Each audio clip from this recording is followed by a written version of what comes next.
மணிவாசகப் பெருந்தகையின் திருவாசக முற்றோதல். தன்வந்திரி கோவிலில் தமிழ் வேத முழக்கம்.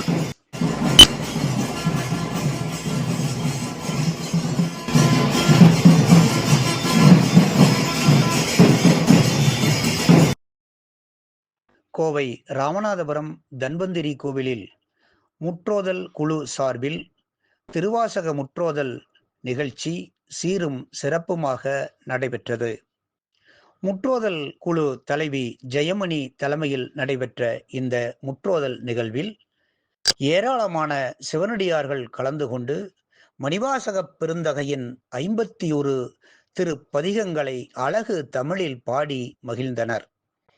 மேலும் திருவாசகம் என்பது இறைவனால் எழுதப்பட்டது என்றும் அது பெருமானுக்கு ஒவ்வொரு நாளும் அனைவரும் படைத்து பாடி பரவ வேண்டும் எனவும் இந்த நிகழ்ச்சியிலே திருமதி ஜெயமணி கேட்டுக்கொண்டார்.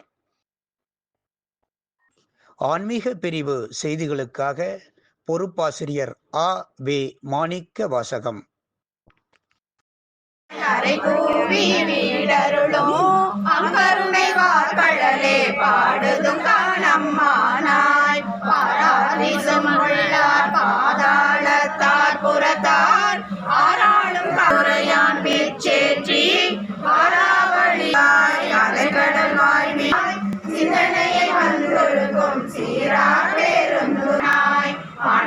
தேவர்களும் மாலையனோடின் தெளிவின் ஒளி வந்த வான்வந்தி தந்தருணை வெள்ளங்களுத்தி வினைகடிந்த வேதியனை இல்லை நகர்வுக்கு கண் கருணை தேர்காட்டி நாளை செய்ய நாம் வேலை வீணை தென்னன் பேரும் துறையோன் தாயான தத்துவனை தானே உலகனை தருளும் பெண் சுமந்தவாக தன் பெம்மான் பேரும் சுமந்த நெற்றி கடவுள் களி மதுரை